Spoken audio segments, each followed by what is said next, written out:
And we are back with an all-new episode of Keep It. I am Ira. If you do not buy my fucking book next week, I'm canceling the show and murdering all of you. Madison III. As a nickname, I feel like that won't catch on, but okay. I'm Louis Vertel, and it's Oscars nominations week. So as you know, I'm at my fullest form. I don't know. Is that the anime term? What is it? When you like become explain Pikachu when he becomes the other thing, Raichu? Anyway, I'm a evolving? pop culture expert. Yes, evolving. Louis Chew. Yeah, I fucking guess. And well, you know, painfully growing up, my family would be called Squirtle because, you know, my last name is actually Vertle secretly. So it would be like Jim Vertle, Louis, or Louis Squirtle, Jim Squirtle, whatever. So it's actually a painful topic. Maybe I just needed therapy this entire time and I'm bringing it up this way? I don't know. My grandmother recently sent me a text with a photo of a comic book trading cards and also Pokemon cards that I have still at the house, and I used to keep them all in one of those big ass binders. Oh, the way we would keep CDs in a binder. There's nothing I miss more than having my CDs in a binder, and I would bring them into school like a little librarian, and then like comb through them to find whatever Californication and put it in the Discman. What a life I had.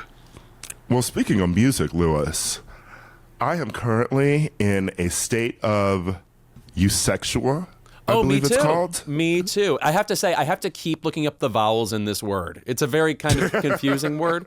We're talking about the new FKA Twigs album. And one of the few albums in recent memory that I would say defies genre. Like, it is poppy, but it is also not. And it's also reminds me of things, it lots of 90s influences. It reminds me as much of kind of Madonna's moodier erotica bedtime stories music as it does things like Portishead, you know, that kind of what we used to call trip hop. Remember those words?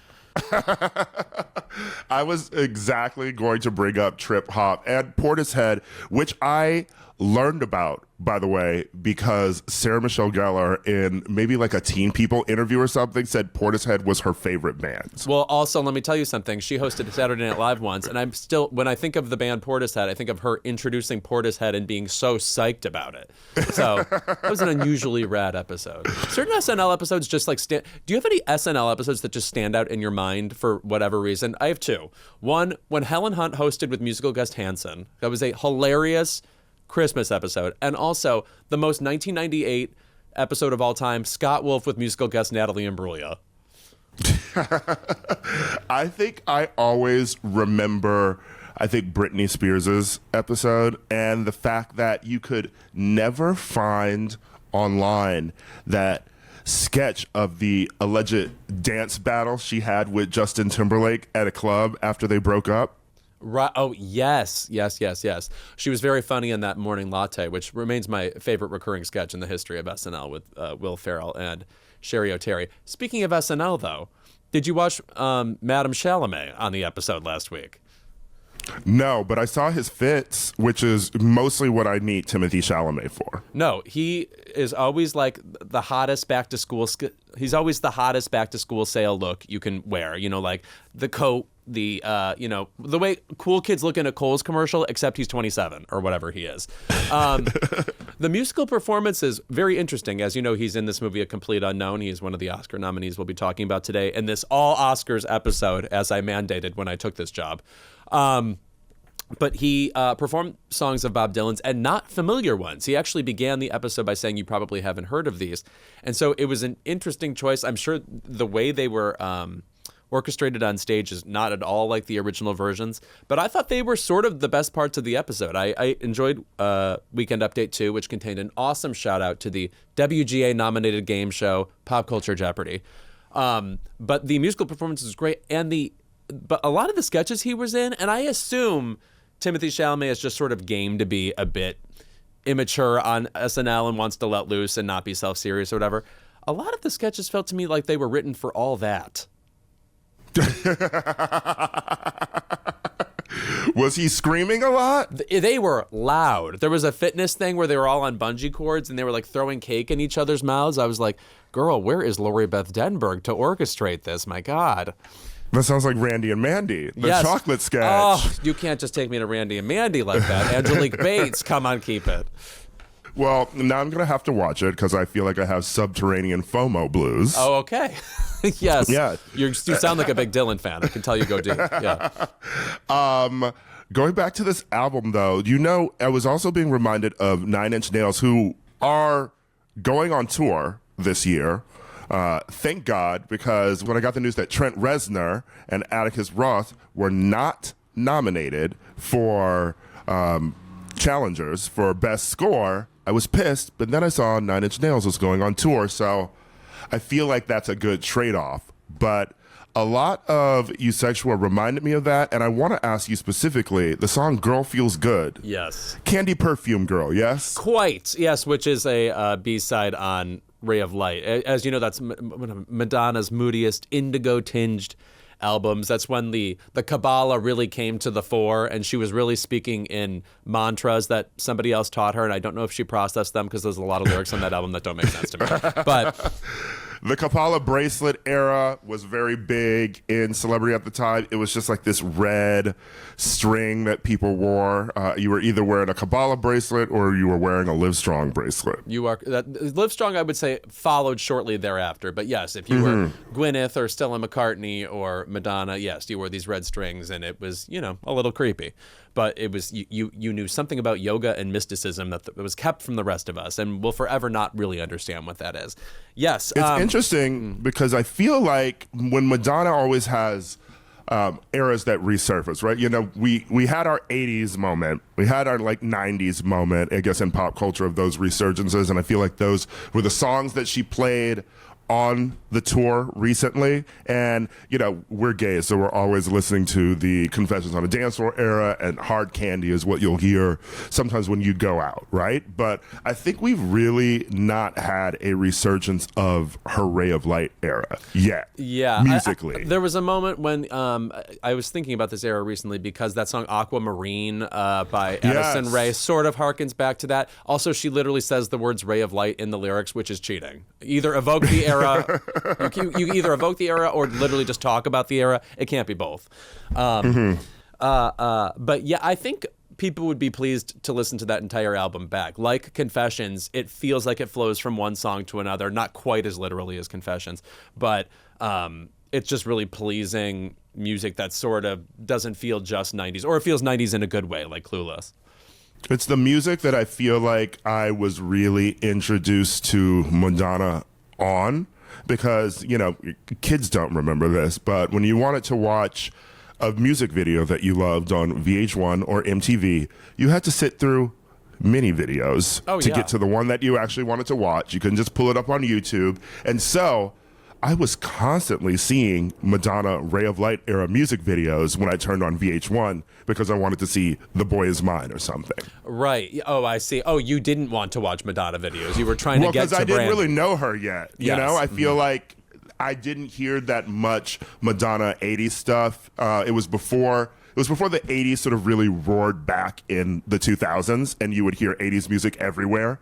But I feel like that was my first real introduction to Madonna. And then when music came out in 2000, I remember kids at school loved this song, and it was like they were discovering Madonna for the first time too. You also just put your finger on something I totally forgot about, which is once upon a time you made music videos competitively. Like you needed to get on the air. So you had to have like a kind of hook that really brought people in. And that I think is a difference between, the music videos are still really popular now, but you can kind of do whatever you want. And, because it's going to live online forever. But once upon a time, Madonna's like, I'm going to be in a desert, it's going to be tinged blue, and I'm going to turn into a dog. And we're going to sing the words Frozen again and again, okay? Anyway, wow, you detoured me into Madonna. I blame you. This FKA Twigs album, it's a strange beast. I don't have quite my arms around what this thing is, but it even kind of intersects with Brat Summer type music a couple of times. affecting Los Angeles? Because I feel like you bring up Brat Summer, and there was constantly a brat this, brat going on in New York. And I feel like, first of all, this bitch has had a eusexual rave every other week. Oh, she all has. across the globe, across the globe. But also there have been several eusexual parties or pop-ups or listening things in New York. And I'm just wondering if it's just because New York is right for that, because there are more clubs, there are more people who are into this sort of music, which she described as inspired by the techno clubs of Prague, because I feel like she just didn't want to say Berlin. Right. Yeah. Like, what's going on in Prague? I went to Prague, but there wasn't much going on. There was beer. There was some good food. They got the Danube. But Prague was not Praguing. Okay. For me.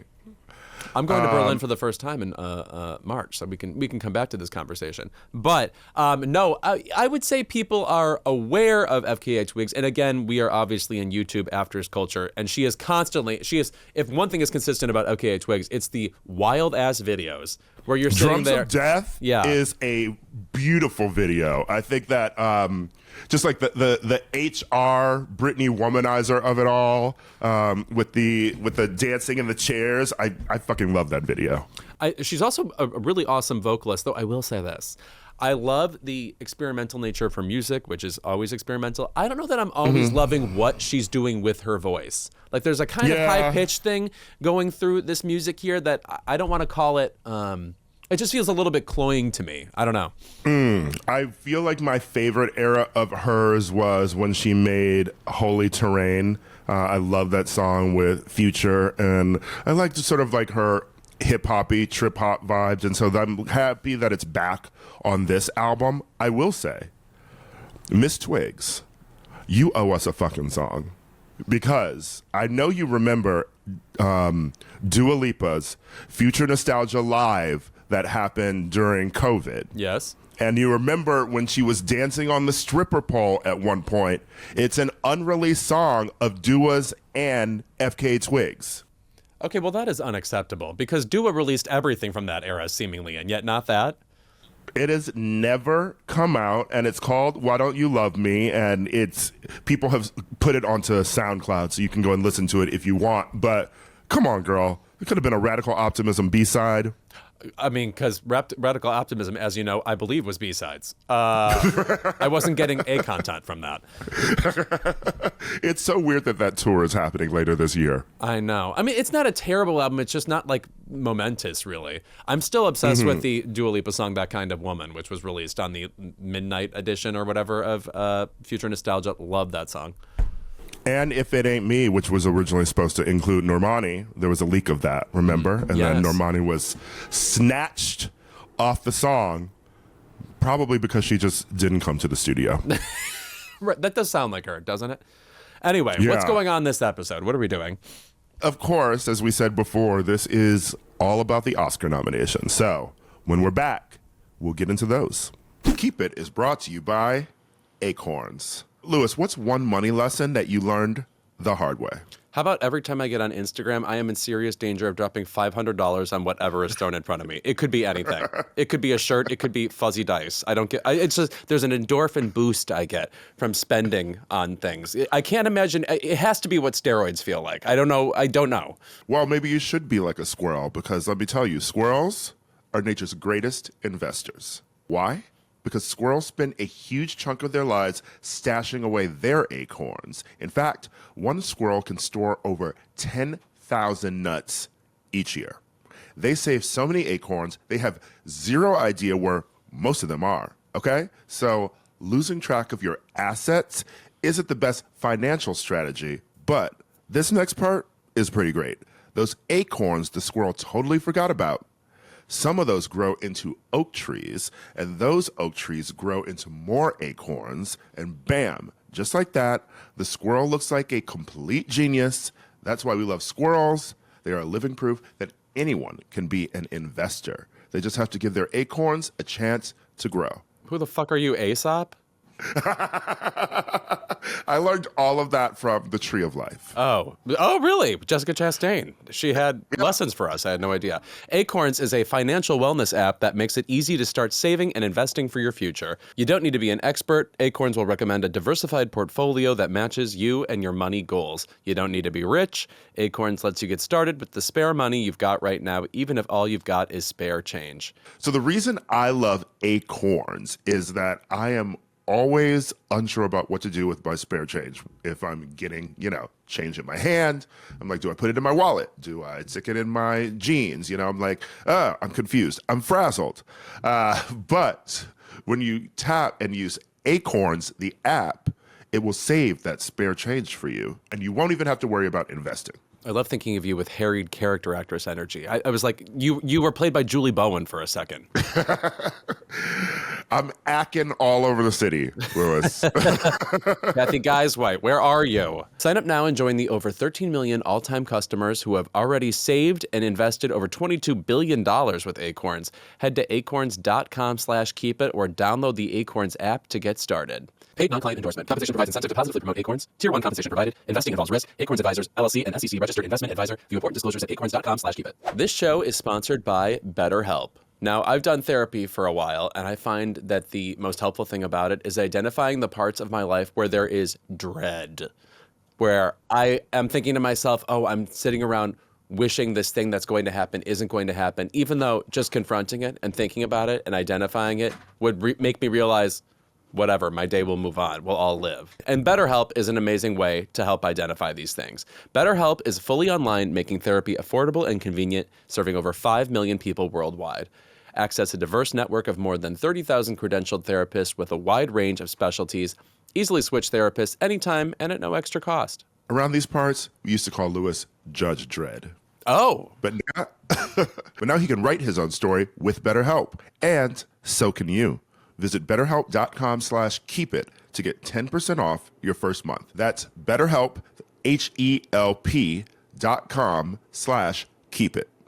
Last week, the Oscars finally dropped this year's nominations. There weren't many surprises on who made the cut and who got snubbed. But I'll tell you what, nobody's happier than that puta, Emilia Perez. Also, we're pretending like that's like harsh language. I was saying to you before we got on, people are angrier than ever about Emilia Perez. I have not seen backlash like this to a movie in the Oscars conversation in 100 years. And by the way, I want to say, I've heard a couple of statistics like there's no lower, if it wins Best Picture, it'll be the lowest Best Picture, rated Best Picture since like Crash. Guys, there have been plenty of worse Metacritic rated movies that were nominated for Best Picture. If you look at Joker alone or The Blind Side, there are things that barely pass 50 on Metacritic. Emilia Perez is firmly 71, in the green scale. John Waters likes it. Oh, does he? He likes it. As far as I know, that's the right side of history. So I'm living in an uncomfortable space where I, generally speaking, like Emilia Perez. You two pink flamingos hanging out. We're about to have female trouble because we're about to get the shit kicked out of us. I will say another thing about Emilia Perez that's interesting this year is that it got 13 nominations, which is almost ties it for all time. I think people are making a little bit too much hay out of this. The fact of the matter is a musical is just going to be more eligible for certain categories than a regular movie. The fact that it has 2 original song nominations alone is going to set it apart from the pack. La La Land got the same amount of nominations, and I don't think anybody's sitting here thinking, that's a top 6 or 7 movie of all time. Well, La La Land compared to Emilia Perez, La La Land's going to devour Perez. You know what's interesting, though? People keep pulling out, we talked about this before, pulling out scenes from Emilia Perez, putting them online and saying, look at this piece of shit. Okay. I will say, when you watch Emilia Perez, though, to me, it is a movie that to me is saying, take it or leave it at any given time. It's knowingly kooky, knowingly ridiculous. Guess I'm leaving. Okay. I'm gone. I was about to say, it's completely fair to not like it and to think like the kookiness is more stupid than good or adventurous, I guess. But I feel like it's pretty aware of that. It sort of reminds me of when people criticize Tar for being pretentious. It's like, guys, that's the whole point of the movie. You haven't engaged with the content at all. Well, I mean, first of all, you know that I'm a Tar baby, okay? I loved. Please don't. And then her name is Blanchett, which means white. Anyway, there's an essay here. Yeah. But I will say that I have softened in my old age. You know, I don't have as much vitriol to give towards Oscar nominations anymore. You're saving it for the fight. Yeah. I've passed the high school era of Crash with everyone hating it. And even La La Land, when I was upset about it, it was only in contrast to wanting Moonlight to win. And it was also really just the dumb jazz storyline in it. I mostly enjoyed La La Land, and I rewatched it since. I enjoy the movie for the most part.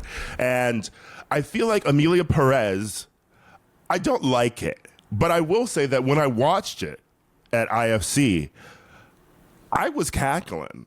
And I was one of the first people to start cackling, and then the audience was, when people are realizing a movie is not great and they're doing the soft cackles, and then all of a sudden like everyone gets into it, it's infectious.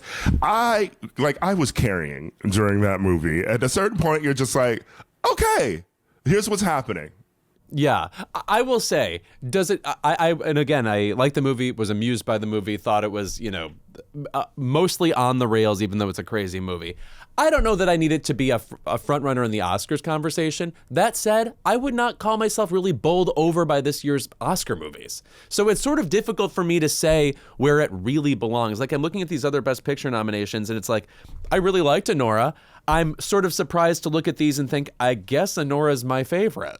Like, it doesn't feel like a favorite to me. It feels like something that would be 4th or 5th ranked otherwise. I also, of course, really enjoyed The Brutalist outside of 2 plot points that make me scream when I think of them. And I don't want to spoil that for you or anybody here, but woof, Guy Pearce, when you read that script, tell me, girl, what you went through and who you spoke to, because it had to have been a deep conversation.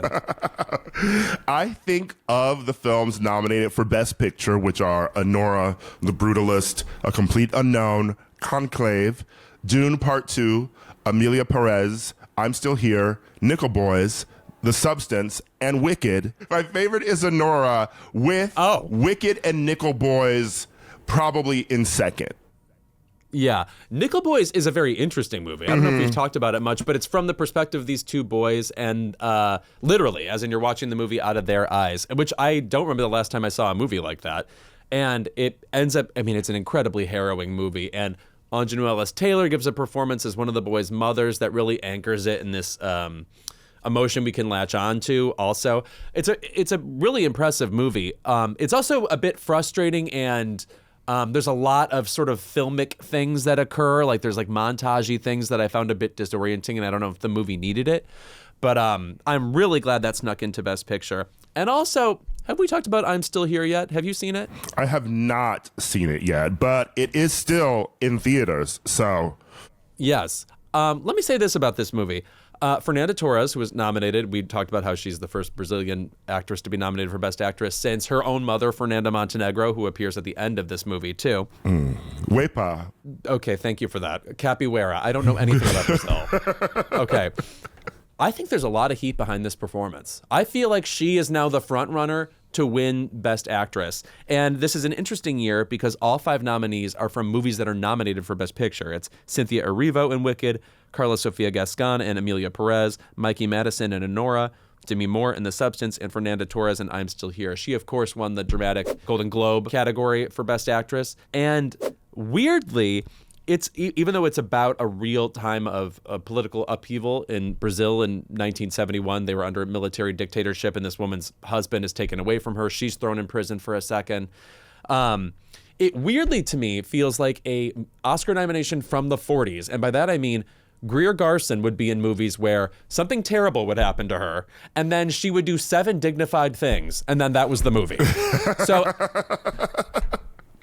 Meanwhile, Fernanda Torres is brilliant. Her choices make scenes that would otherwise be kind of obvious, like her looking around at seeing families with a father figure still present and having an emotional reaction. That seems pretty obvious. And then you watch her do it, and it's like, nope, I'm right there in it with you. This is extremely emotional. I think based on quality of what she does alone, she's my favorite of these.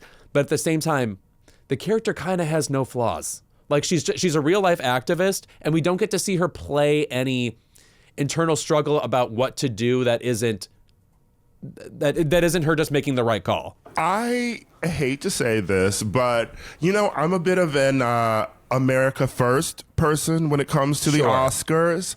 I just think that our actors aren't being nominated in Brazil.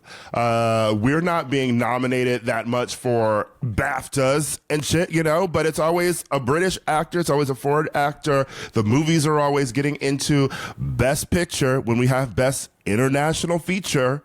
We have this ghettoized category for you, and you won't even use it. I just not to be xenophobic, but I feel like we have non-white actors in America, right? We're constantly wanting them to be nominated for things. We're constantly wanting opportunities for them, And I feel like now you have people who are up against not just the white people who are always getting nominated, but also now international people. And it's like, well, goddamn, you could watch Emilia Perez, but you couldn't watch a film with Daniel Deadwyler in it.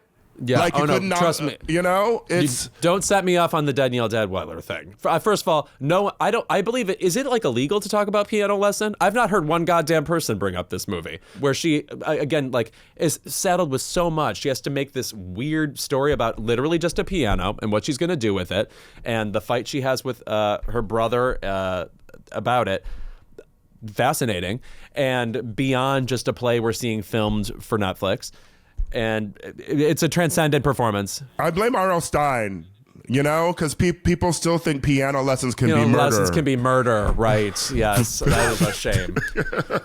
Jane Campion, too, she got us all stigmatized against pianos. I don't want Harvey Keitel lingering by the keys. Yeah, but, I just feel like Davine Joy Randolph, if she had been nominated in this year, and obviously Oscars are all about luck too. It depends when you're nominated, because you could have an amazing killer performance that would win any other year, but if you're up against something else that has the momentum, etc. But, would she win in this year? Well, that's a good question, because Zoe Saldana is of course dominating every frame of Emilia Perez with her category Fraud. Yes, almost certainly belongs in the lead actress category. But I always think routinely in my head, I'm pairing old nominations against new ones. For instance, I don't think anyone ever could have beaten Jennifer Hudson in Dreamgirls. No. Everything was stacked in her favor. You know what I mean? Truly she could have, what's my best? If Sandy Dennis and Who's Afraid of Virginia Woolf, my favorite winner in that category, were up against Jennifer Hudson, she would lose. There's just no question. And Monique is a similar situation too. Because it's not just a good performance, it is literally a booming performance. And I think there are certain qualities about certain performances that make them undeniable, and that's one of them. And no promo, okay? She got it with no promo. No, she said, I did Sundance and I'm done. Yeah.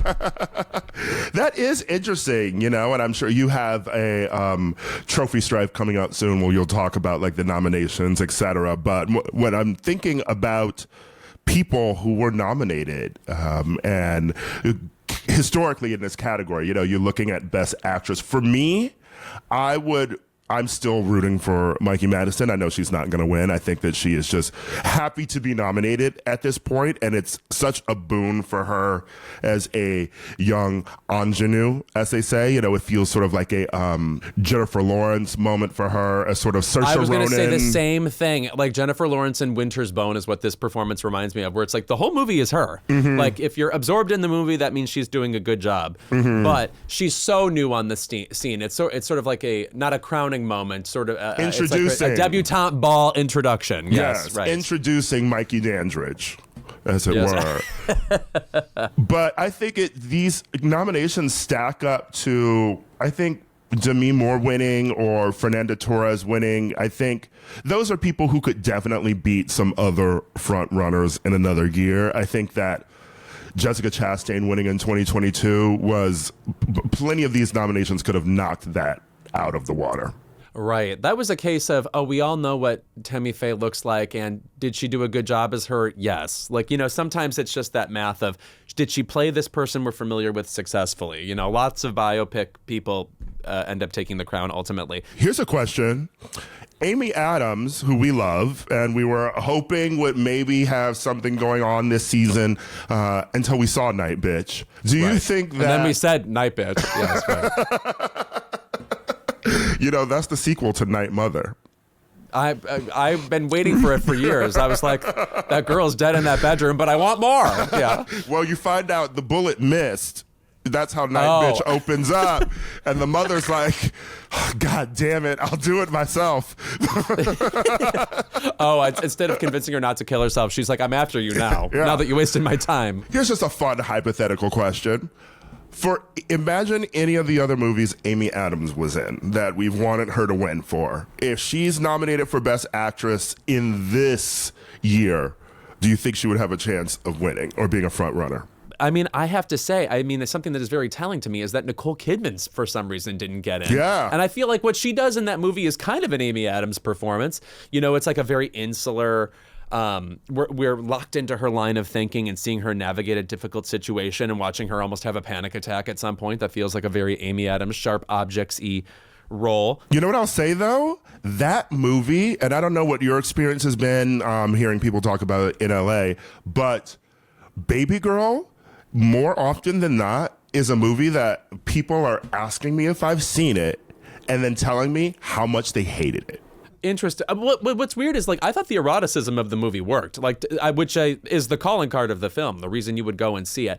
I do think ultimately it didn't do much with the power dynamics at play other than saying, oh, she's a powerful woman and she has to manage it. Also, I do feel like there is something a bit tropey about a woman, like a 50-something woman who can't have an orgasm. That to me feels a little first thought. I don't know. And this isn't just, gays with opinions, okay? I'm hearing this from, friends who are actual sex workers, in New York, who are just sort of this isn't the vibe, They've been that client, So they've been in the room where it happened, and they're not buying it. And everyone also, maybe we're going to have a resurgence of this movie, but everyone keeps comparing it to Unfaithful too, saying, bring back real erotic thrillers. I think really the third act and the denouement of this film does not live up to the erotic thrillers of yesteryear.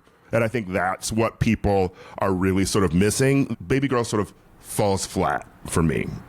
No, once this is a spoiler, so if you haven't seen it yet, but once Antonio Banderas gets into a fight with Harris Dickinson, I said, I do not believe that scene for a second. Right. My favorite erotic thriller is Damage with Julia Binoche and Jeremy Irons. I'm always bringing it up. The final act of that, where his wife, who finds out about it, the moment she gets, it's I did not see that coming, wasn't anticipating it because I was too busy watching the hot sex between Jeremy Irons and Juliette Binoche. Those kinds of surprises are what Baby Girl needed. Now, speaking of other snubs, let me get through this quickly. Marion John Baptiste in Hard Truths. Okay, it felt like people didn't really see that movie or dial into it. The movie itself is sort of unassuming in a way, where it's maybe not even clamoring for Oscar attention, even though she gives such a brilliant performance in it.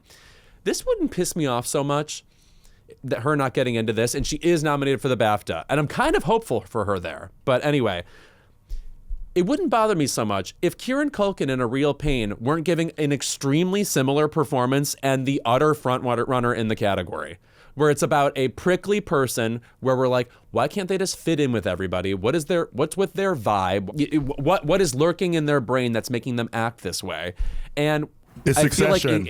It's people's familiarity with Kieran Culkin and you sort of love of him within the industry that has gotten him this nomination. And that's not to say I didn't love that performance. I really do enjoy that movie, but I think it's definitely coming off the heels of Succession, him and Jeremy Strong being nominated in the same category, Jeremy for The Apprentice. I think that's what it is. And of course, there are a number of famous Roy Cohn performances now. Jeremy Strong's own idol, Al Pacino in Angels in America, is a very famous example of it. There was that guy in Fellow Travelers who played Roy Cohn. And it almost feels like, you just dial into this one mode of talking when you're being Roy Cohn. You know, there's like footage of him. We know that he's this blowhard. So in a way, it feels to me like the level of difficulty is low. That said, the movie The Apprentice, I'm not mad at it. I thought it was like kind of well done.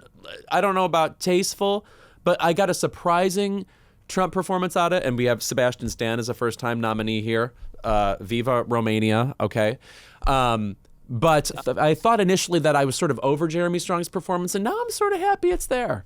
You know, I just wish that anything about Roy Cohn would give us something new and different, you know? Like, he died in 86. I want someone to get into, you know, this closeted gay man who went to the Celine Dion Un Concert tour in 1985 secretly, you know? I'm assuming he did, you know? Oh, okay. Or maybe I was like, did you do that investigation yourself? Or maybe he went to the Private Dancer tour, you know? I would love to see Roy Cohn going to see Private Dancer. The last thing he did was, perform typical male, lip-syncing for his friends in Palm Springs. Right. Also, speak of Tina Turner, did you know that we got a lost song this weekend? Okay, my friend Dan Zach posted it, and I still haven't listened to it yet. Is it good? It's good. It's called Hot For You, Baby. You can see why it was left off the Private Dancer album. You know, it's not as maybe nuanced as some of those other songs. It sort of feels a bit one note. And towards the end, you sort of say, okay, this song has maybe gone on too long. But it feels like a fun song that you could throw on at a party or remix. And it's just nice to hear Tina in that era again. Oh, that is particularly nice. I was just thinking of her this week because, as you know, in LA we got Rain, and Tina's version of I Can't Stand the Rain on the Private Dancer album is banger-rific. I mean, no offense to Missy Elliott, who I believe, you know, should be on like Mount Rushmore, but I think this is the definitive version of that number. Yeah. All right. When we are back, we have a lot more Oscar nominations to talk about. Keep It is brought to you by Via. Now, let me tell you something about this. I have been using Via since they mailed it to me, and this shit is great. I mean, honestly, it's so good that friends of mine keep stealing it from me. They come over and they're like, we want the gummies, Ira. Where are they?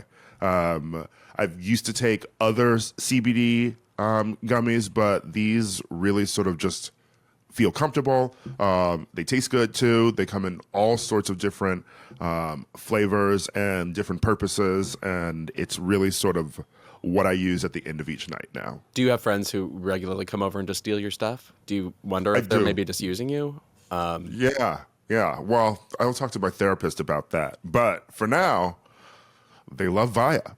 Unlock the power of nature with Via's organic and vegan hemp extracts, perfect for relaxation and rejuvenation. Via is the only lifestyle hemp brand. They use compounds found in hemp along with active plant extracts to create products, each with a specific effect in mind. Whether you want to get better sleep, ease anxiety, enhance your mood, or just get high, they have something for you. Their products range from 0 milligrams to 100 milligrams of THC, so these guys have you covered whether you're looking to microdose or enjoy more potent effects.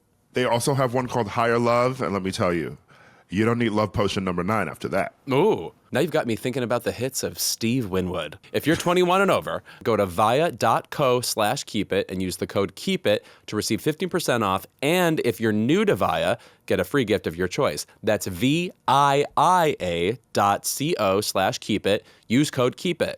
After you purchase, they ask you where you heard about them. Please support our show and tell them we sent you. Again, VIIA.co/keepit. Use code KEEPIT. This year, enhance your everyday with Via.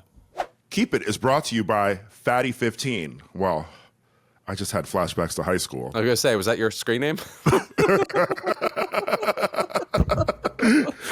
Oh, but Louis, how much time, money, and energy have you spent on health and wellness products and supplements to look and feel younger and healthier? I have a vial of the substance right here, and I am ready to pound it. That's actually a really good question because I am a big protein shake connoisseur. I go to a gym where I spend, I believe, millions of dollars, and I assume it all adds up. But I'm so excited to share with you guys C15 from Fatty 15, the first essential fatty acid to be discovered in more than 90 years.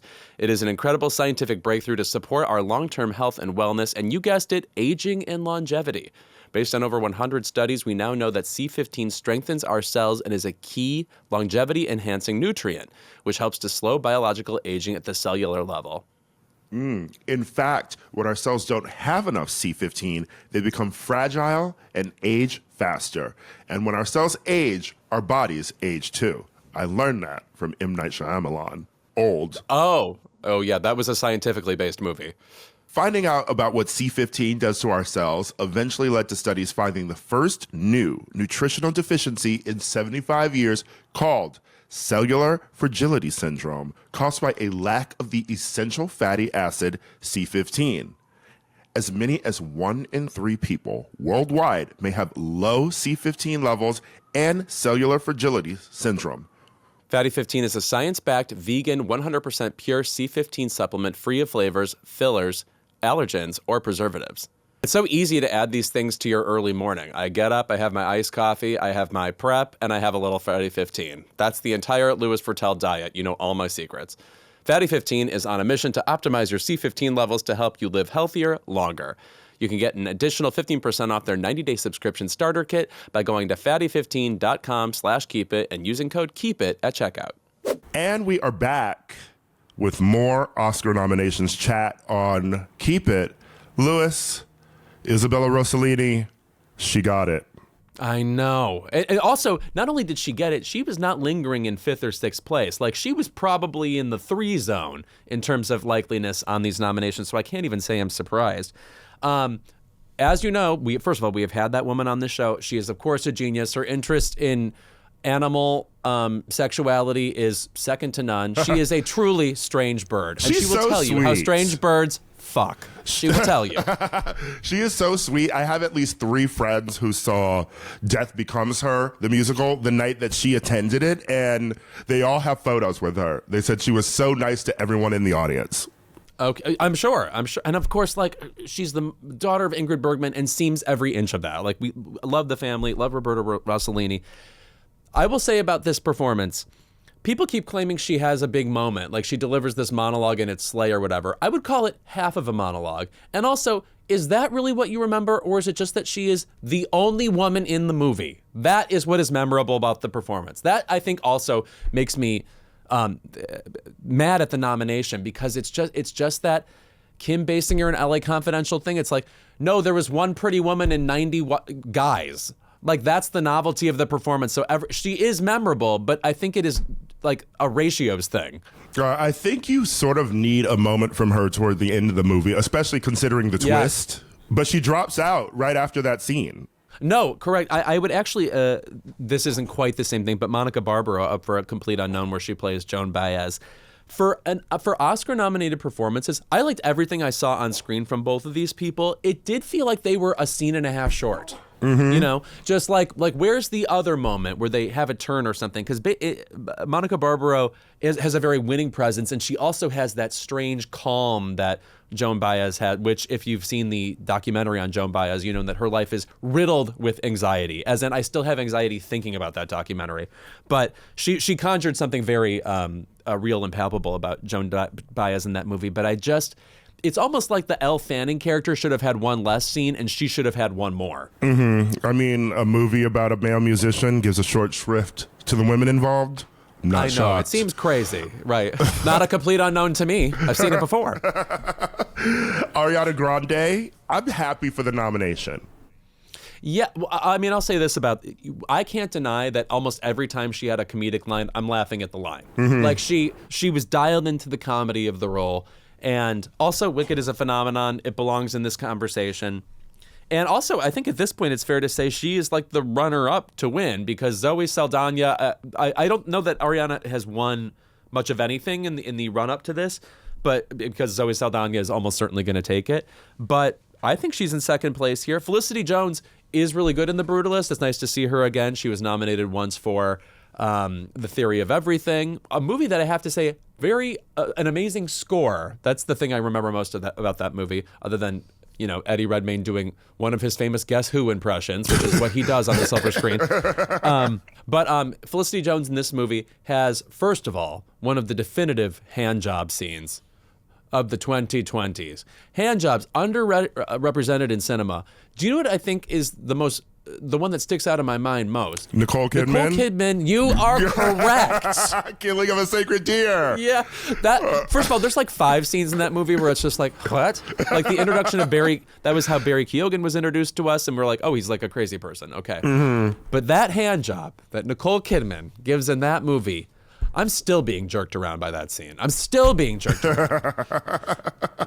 She was gooning for her life. Yeah. Okay? She was up for elimination. The gooning of a sacred deer. Oh, my God. Okay, best supporting actor. I was shocked, actually, at Yura Borisov getting a nomination for Anora, which is, I don't know why I'm shocked, because he was maybe one of my favorite parts of the film outside of Mikey, but wow, I think that was a shock for me, his nomination. I thought that the Russian Timothy Chalamet was going to get in. I fucking loved that performance. I loved Russian Timothy Chalamet. I love actors who are just all clavicle. You know, you just see everything jutting out of the skin. But also, people are not only into this performance and into him. Obviously, he's like looks like a model, but they are defensive about this performance. They're like, if you're not locked into this performance, you're not getting Anora. Like, this movie needs this performance. And by the end, I guess you do get a arc from him, and I like where their relationship goes, and he obviously holds her during the crucial emotional moment of the film. I do think he is a bit of a white knight as a character, though, for me. Like, he appears in the movie, he's on the bad guy's side, and then he has this conscience that sort of grows and grows, and he builds this rapport with Anora that turns emotional. He does that well. I just think that character, it never felt real to me. I don't think anybody that would, you know. No shade. He is giving Lenny from Of Mice and Men for about half the movie. One of your favorite literary references. Yeah. And I also think it's, I don't know, that scene at the end, I was rooting for their sort of relationship I was locked in from the beginning. Yeah, you were shipping them, as we used to say. I was on the message boards, okay? I said, move over, Mulder and Scully. Anora and the Russian.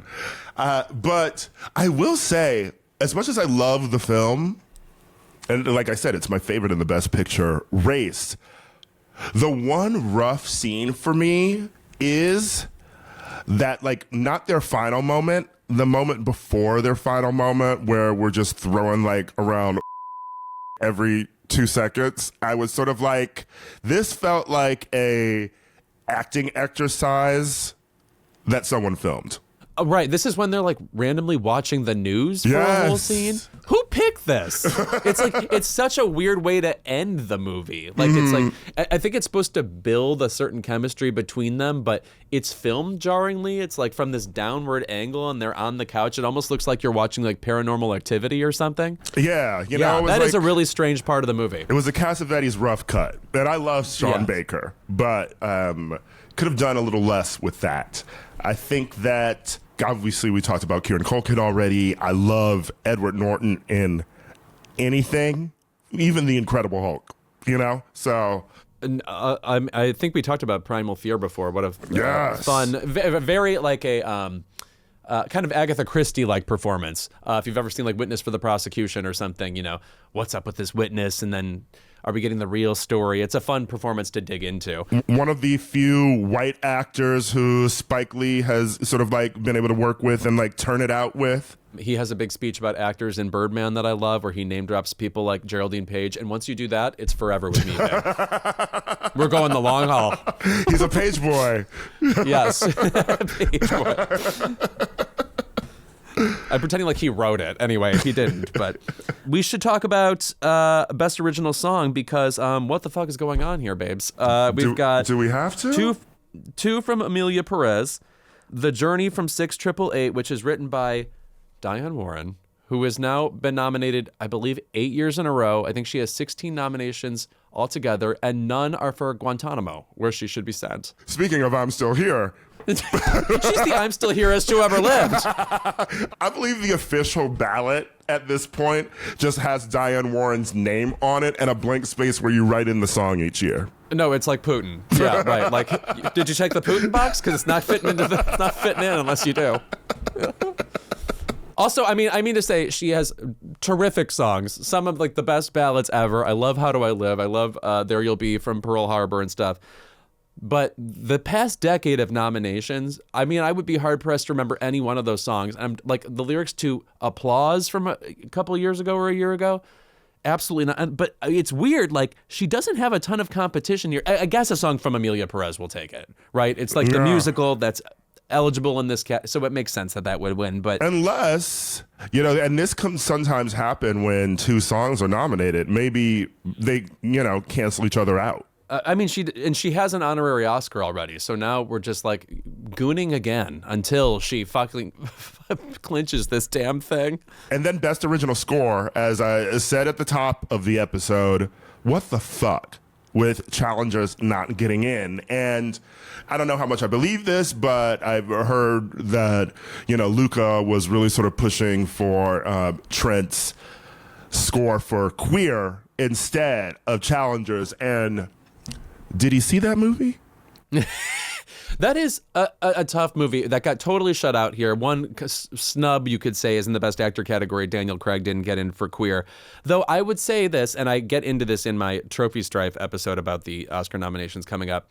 Queer is not a movie that is really best defined by any one of its elements. Like it's just a big directorial experience. I don't think, I didn't come away from that movie thinking like Drew Starkey or Daniel Craig gave anything in particular that was needing to be awarded. Like they fit into the tableau of what we're seeing perfectly, but it's just not like no one element was breakout. I did love the score during the scene where there's a snake attack. That turned into some Trent Reznor, Atticus Ross, gay Molly hits kind of vibe, which, as you know, they specialize in.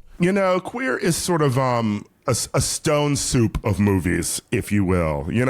Everyone tossed something in, and I guess it tasted great at the end if you like the taste of shoes.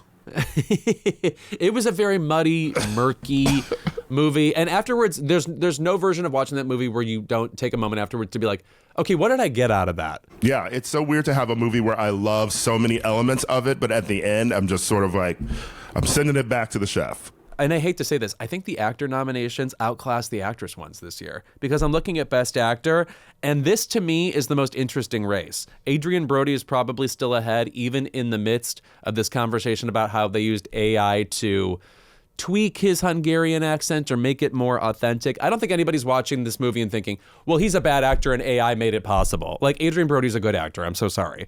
I'm just saying, Nicki Minaj was able to deliver Hungarian when she was on the Flawless remix, and he should have been able to do it too.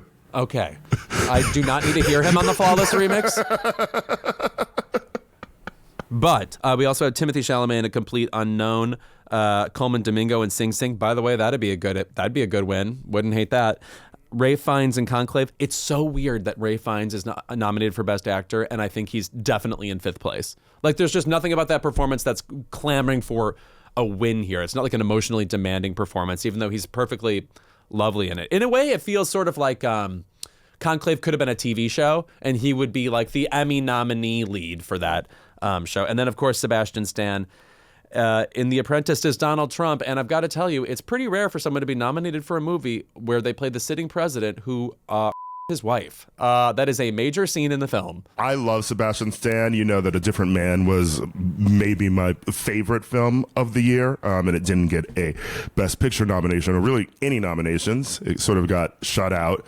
But I love Sebastian Stan. Would love a win, if only because it would piss off Donald Trump so much.